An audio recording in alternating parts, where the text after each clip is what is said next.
नमस्कार दोस्तों।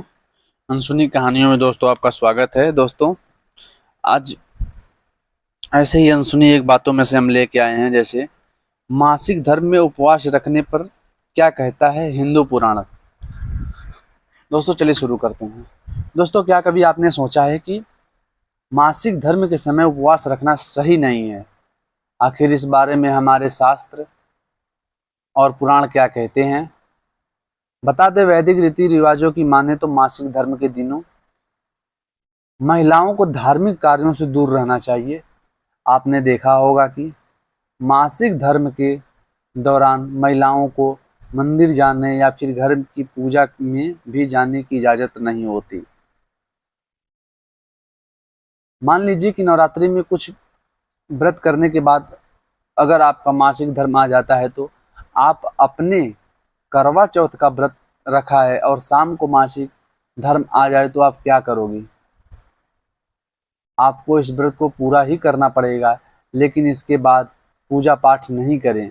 आपको महामारी के दौरान किए जाने वाले व्रत से भी उतना ही फल मिलेगा जितना आम दिनों में मिलता है, और भगवान प्रसन्न होंगे, क्योंकि इसमें आपकी गलती नहीं है। यह प्राकृतिक का चक्र है जो कभी किसी भी दिन आ सकता है। इसीलिए बिना किसी संकोच के चिंता न करें। वहीं शास्त्रों में कहा गया है कि मासिक धर्म आने पर किसी भी महिला को 4 दिन के लिए किसी भी प्रकार की पूजा अर्चना और गृह अवस्था के कार्यों से दूरी बना लेनी चाहिए। मनुस्मृति और भविष्य पुराण में यह कहा गया है कि इन 4 दिनों में पति पत्नी को ब्रह्मचर्य का पालन करते हुए साथ शयन नहीं करना चाहिए। इसके अलावा आप 3 दिन के बाद देवी की पूजा कर सकती हैं। मासिक धर्म के तीसरे दिन, चौथे दिन भगवान की मूर्ति को नहीं छूना चाहिए जब तक स्त्री पूरी तरह से ठीक न हो गई हो।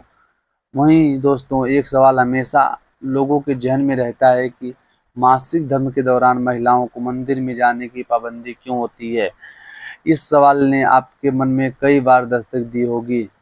एक बार आपने सोचा, आपने सच मानो तो कभी आपने यह सिर्फ एक मिथ्या लगेगा, लेकिन सोचने वाली बात है कि आखिर ऐसा क्यों होता है, इसके पीछे का सच क्या है। पुराने समय में जो भी मान्यताएं बताई गई हैं उसके पीछे कोई न कोई वैज्ञानिक एंगल जरूर था, लेकिन आज के समय की बात करें तो उस तथ्य को न तो किसी भी समझने की कोशिश की और न ही किसी को समझाया गया।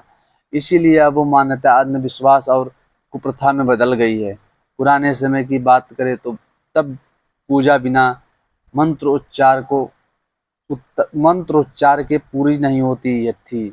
इसके अलावा बड़े बड़े अनुष्ठान किए जाते थे जिसमें काफ़ी समय और शक्ति लगती थी, और यह सभी काम पूरी शुद्धता के साथ किया जाता था। मासिक धर्म के समय महिलाओं के शरीर में कई तरह के बदलाव होते हैं, जिसकी वजह से उनको दर्द और थकान का सामना करना पड़ता है। ऐसे में महिला के लिए लंबे समय तक बैठकर मंत्रोच्चारण या अनुष्ठान करना संभव नहीं होता है। इसके अलावा पूजा हमेशा शुद्धता का ख्याल रखा जाता है, लेकिन पुराने समय में मासिक धर्म के दिनों में स्वच्छता को बनाए रखने के लिए बहुत साधन नहीं हुआ करते थे। इस कारण महिला के कपड़े कई बार खराब हो जाते थे। ऐसे में महिला को आराम देने के लिए उसे मासिक माह के दिनों में पूजा न करने की छूट दे दी गई, और वो अपनी पूरी तरह से ख्याल रख सके। इस कारण उसे रहने के लिए एक अलग कमरा या जगह दी जाती थी। इस कारण महिला जमीन पर अपना बिस्तर लगाकर सोती थी, लेकिन मासिक पूजन और जाप की भी मनाही थी। समय बीतता गया, लेकिन लोगों ने इस वजहों को जानने का प्रयास नहीं किया। इसीलिए एक रूढ़िवादी सोच बन गई। देखा जाए तो आज के समय में मासिक धर्म के दौरान सफाई और ताकत दोनों को बनाए रखने के लिए कई प्रकार के साधन होते हैं।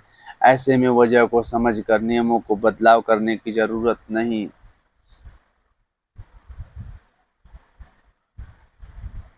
आज की मान्यताओं के अनुसार जब किसी लड़की को मासिक धर्म शुरू होता है, तब उसे अभी पवित्र माना जाता है। लोगों का यह मानना है कि ऐसी अवस्था में अगर महिला मंदिर जाएगी तो मंदिर अपवित्र हो जाएगा। इसीलिए ऋषि स्नान के बाद ही उन्हें परिवार के लोगों और घर को खाने पीने की वस्तुओं को छूने की इजाज़त दी जाती है। थैंक यू दोस्तों, मिलते हैं नई वीडियो में, ऐसी नई नई जानकारी लेके हम आते रहेंगे दोस्तों। ये जानकारी कैसी लगी दोस्तों कमेंट करके ज़रूर बताइएगा। थैंक यू, मिलते हैं नई वीडियो में।